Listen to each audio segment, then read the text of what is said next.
एक व्यक्ति कई वर्षों तक अपने गुरु के दर्शन करने जाता रहा, उपदेश सुनने जाता, सेवा करता, ध्यान का अभ्यास करता, लेकिन हमेशा उसके मन में एक कमी बनी ही रहती कि मेरे अंदर सुधार नहीं हो रहा है। मुझे कितने वर्ष गुरु की शरण में गए हो गए, प्रवचन सुनते हुए, लेकिन मेरे जीवन में उतना बदलाव नहीं आ रहा है जितना गुरु की मुझसे अपेक्षा थी। एक दिन उसने सोचा कि शायद गुरु ही इस प्रश्न का उत्तर दे पाए, और वह गुरु से मिलने चला गया। गुरु ने उसे अपने पास बिठाया और उसकी समस्या पूछी। उस व्यक्ति ने कहा, जीवन तो बहुत तेजी से बीता जा रहा है। मुझे दीक्षा लिए 20 वर्ष से ज़्यादा हो चुके हैं, और इन 20 वर्षों में मैंने अपनी तरफ से अथक प्रयास किया, लेकिन इन प्रयासों से मैं संतुष्ट कभी नहीं हुआ।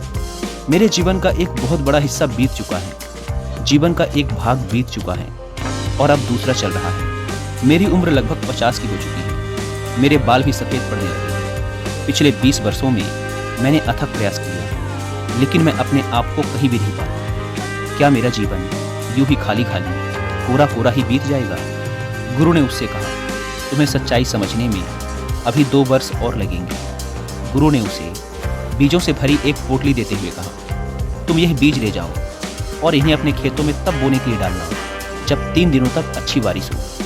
वह व्यक्ति उन बीजों को लेकर वापस अपने घर आ गया और बारिश का इंतजार करने लगा। 3 हफ्तों में बदल गए और हफ्ते महीनों में, लेकिन बारिश नहीं हुई। फिर कभी 1 दिन बारिश होती, कभी 1.5 दिन, कभी 2 दिन, लेकिन 3 दिन तक लगातार बारिश कई दिनों तक नहीं हुई। वह प्रसन्न होता जैसे ही बारिश शुरू होती, लेकिन फिर दुखी हो जाता जब बारिश कुछ ही देर में बंद हो जाती। कई महीने फिर ऐसे ही बीत गए। अब वह दुखी रहने लगा कि शायद 3 दिन तक तो कभी बारिश होगी ही नहीं। वह यही सोचता रहता। तभी एक दिन अचानक भयानक काले बादल आए और रात दिन लगातार 3 दिन तक बरसते रहे। उस व्यक्ति के अंदर अत्यंत प्रसन्नता का भाव जागा। उसने गुरु के दिए हुए बीज पोटली से निकाले और खेतों में बो दिए। अगले 2 महीनों में वो बीज अंकुरित हुए, बढ़े और पेड़ बन गए। लेकिन उसे कुछ भी नहीं पता था कि यह किसके पेड़ हैं, क्योंकि उसने गुरु से बीजों के बारे में कुछ नहीं पूछा था। तीसरे महीने से उन पेड़ों में फूल आने शुरू हो गए, और देखते ही देखते चारों ओर फूल ही फूल हो गए। तितलियां, मधुमक्खियां, भौरे और ना जाने कहां से लोग उन फूलों को देखने और उनकी सुगंध का आनंद लेने आने लगे। इतने सारे लोगों से तो वह अपनी पूरी जिंदगी में नहीं मिला था, और ना ही उसने एक साथ इतने सारे लोग पहले कभी देखे थे। वह बड़े आश्चर्य में था कि इतने सारे लोग आ कहां से रहे हैं, बिना बताए, मुझे जानते भी नहीं, पहचानते भी नहीं, मेरा इनसे कोई संबंध नहीं। ये लोग आ कहां से गए? वो बड़े आश्चर्य में था। लोगों ने उसकी बहुत तारीफ की, उसके फूलों की तारीफ की, कुछ ने उसे इनाम भी दिया, और सभी ने उसके फूल खरीदे। उसके फूलों की खुशबू और उनकी प्रसिद्धि दूर दूर तक फैलने लगी। सारे शहर, गांव, प्रदेश और देश में फैलने लगी। ऐसे उगते हुए फूल, ऐसी खुशबू और इतने बड़े क्षेत्रफल में लगे फूलों की कभी किसी ने कल्पना भी नहीं की थी। कभी किसी ने सोचा भी ना था कि इतने खुशबूदार फूल भी हो सकते हैं। उनकी खुशबू कई किलोमीटर दूर तक फैली रहती। तभी तो दूर से अगर कोई राहगीर भी गुजरता तो वह पलटकर एक बार जरूर देखने आता कि यह खुशबू आ कहां से रही है। वह व्यक्ति बहुत प्रसन्न था। उसने सोचा कि मैं यह सब जाकर गुरु को बताऊं, लेकिन फिर उसे याद आया कि गुरु ने कहा था कि तुम दोबारा 1 साल बाद आज ही के दिन आना, उससे पहले नहीं। इसीलिए वह बार बार अपनी उत्तेजना को रोकता और सहम जाता कि अभी समय पूरा नहीं हुआ है। इसीलिए वह रुका रहा, लेकिन वह बहुत खुश था। उसने उन फूलों को बेचकर बहुत धन कमाया, एक आलीशान घर बनवाया, और उसमें खूब खुशी से अपने यार दोस्तों के साथ रहता। बहुत खुश रहता, लोगों से मिलता, और अब आसपास के लोगों से उसका बहुत मेल जोल भी हो गया था। वह अपने समाज का एक बहुत बड़ा मुखिया बन गया था। खूब मान सम्मान मिलने लगा था। लेकिन फिर धीरे धीरे गर्मी बढ़ने लगी। भीषण गर्मी पड़ी, फूल मुरझाए, और कुछ समय पश्चात सारा खेत सूख गया, और धीरे धीरे लोगों ने आना भी कम कर दिया। अब कभी कभी कोई इक्का दुक्का लोग ही उससे मिलने आते। फिर समय आया गुरु से मिलने का।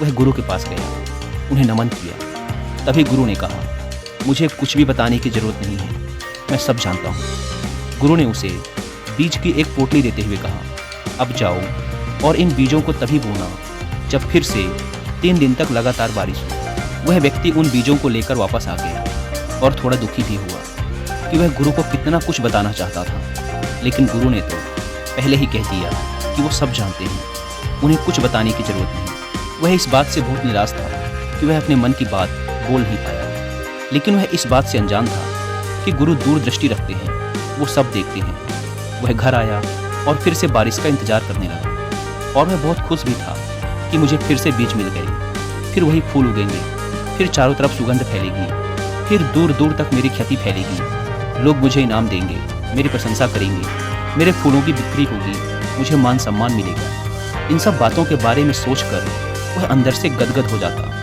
बार बार इन बातों को सोचता, बीजों की पोटली को देखता और प्रसन्न होता। यह कई दिनों तक चला और वह बारिश का इंतजार करता रहा, लेकिन बारिश नहीं हुई। जब हुई भी तो 1 दिन 2 दिन, लेकिन 3 दिनों तक लगातार बारिश नहीं हुई।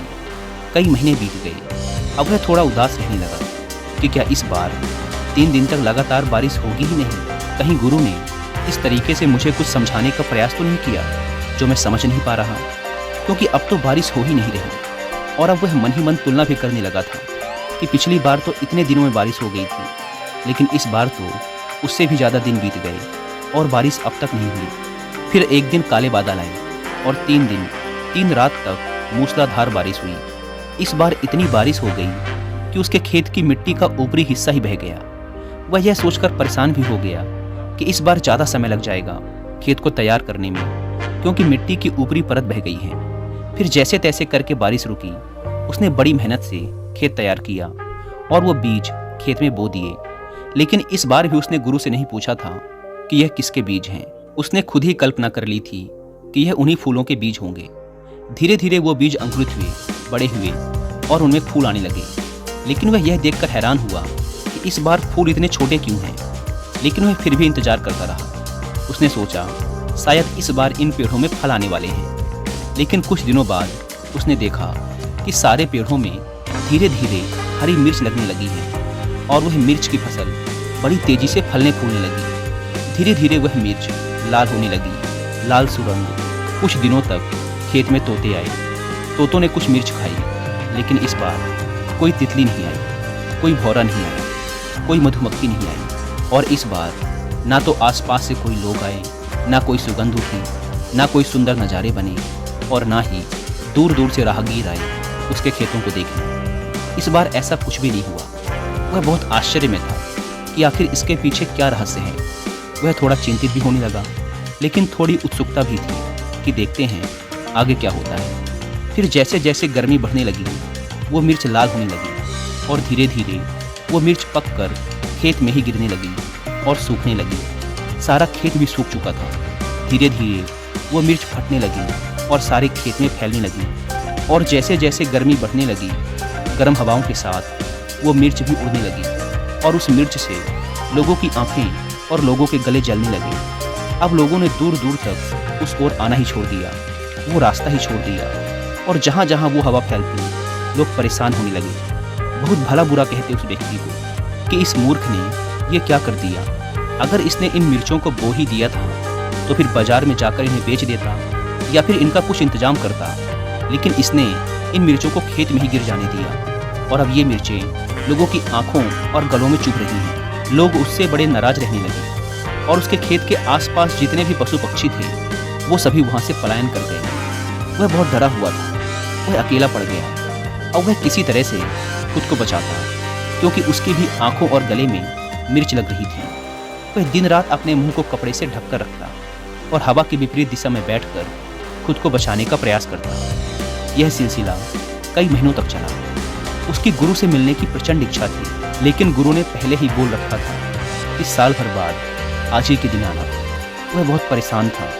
उसके लिए एक एक दिन काटना बहुत मुश्किल पड़ रहा था, लेकिन किसी तरह से वो दिन आ गया जब वह अपने गुरु से मिलने जा सकता था। वह गुरु के पास गया और अपना सारा हाल सुनाना चाहा, लेकिन गुरु तो पहले से ही सब जानते थे। गुरु ने कहा, मैं सब जानता हूँ तुम्हारे साथ जो हो रहा है, लेकिन अगर तुम समझ पाओ तो। गुरु ने उससे पूछा, क्या तुम कुछ समझे इन 2 सालों में जो मैंने तुमसे कहा था कि अभी तुम्हें 2 साल और लगेंगे? तुमने क्या समझा? सबसे पहले तो तुम ये समझो कि तुम कौन हो, क्या तुम्हें पता है कि तुम कहाँ से आए हो? क्या तुम्हें अपने पैदा होने का पता है? उसने कहा, नहीं, मुझे नहीं पता कि मैं कैसे पैदा हुआ।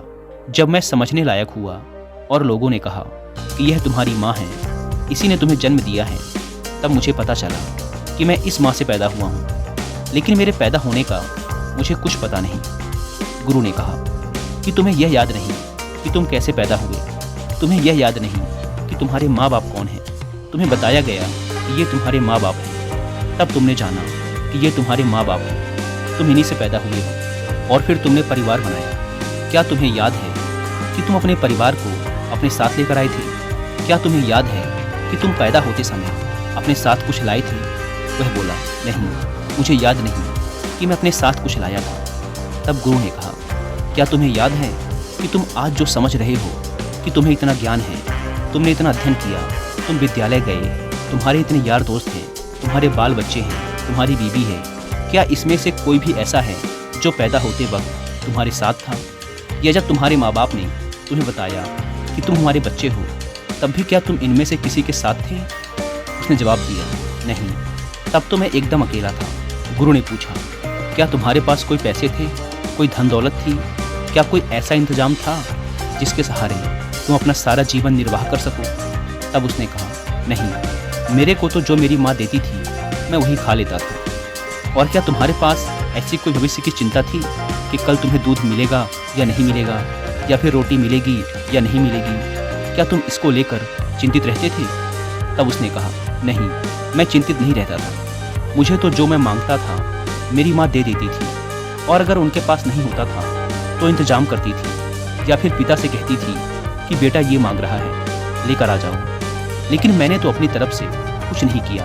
मुझे याद नहीं कि मैंने कभी ये भी सोचा हो कि मुझे दूध कहाँ से मिलेगा, वह मुझे मिलता ही रहा है। तब गुरु ने कहा कि जब तुम्हें ये सब तब मिलता रहा है जब तुम्हें कुछ भी पता नहीं था, जब तुम्हें ये भी पता नहीं था कि कल तुम्हें ये मिलेगा या नहीं मिलेगा, तब भी तुम्हें ये मिलता रहा। जब तुम्हें ये भी पता नहीं था कि तुम कौन हो, कहाँ से आए हो और क्यों आए हो, तब भी तुम्हारी सारी परवरिश, सारी पूर्ति होती रही। तो क्या तुम ये सोचते हो कि अब तुम यह सब कर रहे हो? क्या अब तुम ये सोच रहे हो कि तुम्हें 20 साल यहाँ आते हो गए और तुम्हें अभी तक कुछ नहीं हुआ? तुम्हें क्या होना है? तुम क्या पा लेना चाहते हो? तुम तो हो ही नहीं। तुम कौन हो, जरा सोचो इस बारे में। क्या तुम्हें जिस नाम से पुकारा जा रहा है तुम वही हो? क्या तुम्हें पता है कि यह तुम्हारा ही नाम है? उसने कहा, नहीं, मुझे पता नहीं कि यह मेरा ही नाम है। लेकिन जब मेरे कानों में इस नाम की आवाज़ पड़ने लगी, जब मुझे यह समझ आने लगा कि यह मेरे से कहा जा रहा है, तब धीरे धीरे मुझे पता चला कि मेरी माँ मुझे इस नाम से पुकारती है। तब मुझे पता चला कि यह मेरा नाम है। तब गुरु ने कहा कि तुम हो ही नहीं, तुम अपने से आए ही नहीं हो। क्या तुम अपने से आए हो? क्या तुमने चुना था कि यही मेरे माँ बाप होंगे, यही मेरा घर होगा? क्या पैदा होने से पहले तुमने इस बारे में कुछ सोचा था, कोई चुनाव किया था? उसने कहा, नहीं, मुझे तो कुछ याद नहीं है कि मैंने कुछ चुनाव किया था। मुझे यह भी याद नहीं कि मैं पैदा हुआ। मुझे यह भी याद नहीं था कि ये मेरी माँ है, ये मेरे पिता हैं। मुझे कुछ भी याद नहीं, मेरा कोई चुनाव नहीं। तब गुरु ने कहा कि तुम हो ही नहीं। तुम अब जो कह रहे हो कि मैं हूँ, तुम जो कह रहे हो कि मैंने इतने फूल उगाए, क्या ये तुम्हारे बीज थे? क्या ये तुम्हारे फूल थे? क्या किया तुमने इन फूलों को उगाने में? जरा बताओ। वह चुप हो गया। उसके पास कोई जवाब ना था। वह सिर झुकाए गुरु के सामने खड़ा रहा। गुरु ने कहा, ये बीज तुम्हें मैंने दिए और इन बीजों को तुमने 3 दिन बारिश होने के बाद जमीन में डाला। क्या वो बारिश तुमने कराई थी? क्या वह मिट्टी जिसमें बीज अंकुरित हुए उसे तुमने बनाया था? क्या तुमने इनके लिए कोई प्रयास किया? वह आंखें झुकाए चुपचाप खड़ा था। उसके पास अब कोई शब्द नहीं थे। गुरु ने कहना जारी रखा, क्या तुमने इन बीजों को जमीन के अंदर फटते हुए देखा है? क्या तुमने देखा है कि ये कैसे अंकुरित हुए और कैसे उसमें से पेड़ निकला? ये जमीन के अंदर जो सारा खेल हुआ, क्या तुमने इसके लिए कुछ प्रयास किया था?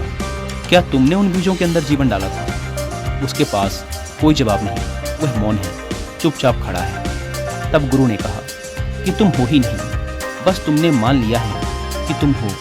और तुमने जब से यह माना है कि तुम हो, जब से तुमने माना कि यह मैं कर रहा हूँ, जब से तुमने माना कि यह सब मेरा है, यह मेरी माँ है, यह मेरे पिता हैं, मैंने ये हासिल कर लिया, मैंने वो हासिल कर लिया, मैंने वो पढ़ाई कर ली, मैंने शादी कर ली, मैंने व्यापार खड़ा कर लिया, मैंने बच्चे पैदा कर लिए, ये मेरे बच्चे हैं। असल में तुमने यहाँ कुछ भी नहीं किया, तुमने सिर्फ मैं को जन्म दिया है और इस मैं की वजह से तुम्हें पता नहीं चल पा रहा कि तुम कौन हो। तुम तो हो ही नहीं। क्या तुम हो? क्या तुम्हें पता है कि तुम कौन हो? उसने कहा, मुझे ये तो पता नहीं कि मैं हूँ, परंतु मैं यह जरूर समझ गया हूँ कि इस मैं को मैंने बनाया है। गुरुदेव, आपके कहने से मैं अब समझ पा रहा हूँ कि इस मैं को मैंने बनाया है। यह मैंने ही कहा है कि यह मेरा शरीर है, यह मेरी माँ है, यह मेरे खेत हैं, यह मेरे फूल हैं, यह सारे मैं मेरे ही हैं, मैंने ही बनाए हैं। मैं इन्हें लेकर नहीं आया था, क्योंकि जब मैं आया था तो मुझे तो पता ही नहीं था कि मैं कौन हूँ। मुझे तो लोगों ने बताया कि मैं हूँ, मुझे एक नाम दिया गया और जब मुझे उस नाम से पुकारा गया तब मुझे समझ आया कि मैं ये हूँ, मेरे शरीर का यह नाम है। लेकिन मुझे अभी भी यह पता नहीं कि इस शरीर के अंदर कौन है जो देख रहा है, बोल रहा है, सब कुछ समझ रहा है। तब गुरु ने कहा, जब तुम्हें कुछ भी नहीं पता कि तुम कौन हो और यह सोच रहे हो कि मैं 20 सालों से कर रहा हूँ, कौन कर रहा है? तुम्हारा मैं कर रहा है और यह मैं कहीं भी नहीं जाने वाला। 50 साल गुजर गए, अगले 50 साल और गुजर जाएंगे, लेकिन यह मैं कहीं नहीं जाने वाला। जो यह कह रहा है कि वो मेरे फूल थे, सच बताओ, क्या वो तुम्हारे फूल थे? जो यह कह रहा है कि मैंने ये बीज लगाए, क्या ये तुम्हारे बीज थे? तुम्हारा यहाँ कुछ भी नहीं, तुम हो ही नहीं। तुमने मान लिया है कि तुम हो और इस मान लेने से इस मैंने यह सारा संसार बनाया है। तुम्हारा मैं ही तुमसे कह रहा है कि मैंने यह फूल लगाए, मैंने फूलों की खेती की, मेरी प्रशंसा हो रही है, मेरी प्रतिष्ठा बढ़ रही है, मैं मुखिया बन गया उस समाज का। मैंने बहुत मेहनत की। क्या किया तुमने? क्या उन बीजों को तुमने बनाया था? क्या उन्हें धूप तुमने दी थी? वह निशब्द खड़ा था, उसके मुंह में कोई शब्द नहीं थे। अब उसके पास यह भी कहने को नहीं बचा था कि वह 20 साल से कुछ कर रहा है, वह ध्यान करता है। तब गुरु ने कहा, तुम मुक्त हो, तुम पहले दिन से ही मुक्त थे। ये तो तुमने खुद ही बेड़ियां लगाई हुई हैं और ये बेड़ियां हैं मैं की बेड़ियां। तुमने यह बेड़ियां लगाई हुई हैं कि मैं 20 साल से कर रहा हूँ। यह मैं की बेड़ियां ही तुम्हारे रास्ते की सबसे बड़ी रुकावट है। यह मैं ही तुम्हें गहरे ध्यान में नहीं उतरने देता। यह मैं ही तुम्हें यहाँ से मुक्त नहीं होने देता। तुम यह मानो कि तुम हो ही नहीं, पर क्या तुम्हें लगता है कि तुम हो? मैं फिर पूछता हूँ, क्या तुम हो? क्या तुम्हें पता है कि तुम आए हो? क्या तुम्हें पता है कि तुम पैदा हुए? नहीं, मुझे कुछ याद नहीं। तो फिर तुम हो ही नहीं, तुम बस मान के बैठे हो। जो कुछ तुम्हें दिख रहा है वह मैं है और इस मैं की वजह से ही तुमने संसार बनाया है। और अभी भी तुम कह रहे हो कि मैं 20 साल से कर रहा हूँ। यह तुम्हारा मैं ही तो कह रहा है। तो फिर यह मैं जाएगा कहाँ? यह तो यहीं रह जाएगा। तुम्हारे कोई बीज नहीं, तुम्हारे कोई फूल नहीं और ना ही तुम्हारा कोई प्रयास है बारिश कराने में, ना ही तुमने उन पौधों को हवा दी। क्या तुम्हारा कोई प्रयास है उन फूलों की खुशबू लाने में? क्या तुमने उन मधुमक्खियों को, भौरों को, तितलियों को कोई संदेश भेजा था? क्या फूलों के अंदर रस तुमने पैदा किए थे? तुम हो ही नहीं, बस तुमने मान रखा है कि तुम हो और तुम साथ कुछ भी लेकर नहीं आए। क्या तुम अपने साथ कुछ लाए थे? तुम्हें तो कुछ भी नहीं पता था। तुम्हें तो कपड़े पहनाए गए, तुम्हें साफ सफाई से रहना सिखाया गया। तुम्हें यह भी पता नहीं था कि कैसे खाना है, कैसे पीना है। तुम्हारे मुंह में स्तन को लगाया गया, तब तुमने दूध पीना सीखा। क्या प्रयास किया तुमने अपनी रोटी, अपने दूध के लिए उस समय? वो तुम्हें मिलता ही रहा और आज तुम ये सोचते हो कि मैं इंतजाम कर रहा हूँ, मैं कमा रहा हूँ। आज तुम सोचते हो कि ये मेरे बच्चे हैं, जब मैं खिलाऊंगा तब ये खाएंगे। तुम हो ही नहीं, बस तुम मान के बैठे हो। और जो ये सोचता है कि मैं हूँ, मेरे बच्चे हैं, मैं कमा रहा हूँ, मैं कर रहा हूँ, यही मैं ही तुम्हारे दुख का कारण है। यही तुम्हारी बंदिश है, यही तुम्हारा बंधन है, यही तुम्हारी बेड़ियां हैं। तुम मुक्त ही हो। तुमने शरण ले ली है बुद्ध की, तो अब मुक्त हो जाओ। तुम मुक्त ही हो और तुम्हें सब कुछ मिलता ही रहेगा। यह कहते हुए गुरु मौन हो गए। कहा जाता है कि वह शिष्य इसके बाद वहीं बैठकर ध्यान में तल्लीन हो गया और उसके बाद वह उठा ही नहीं।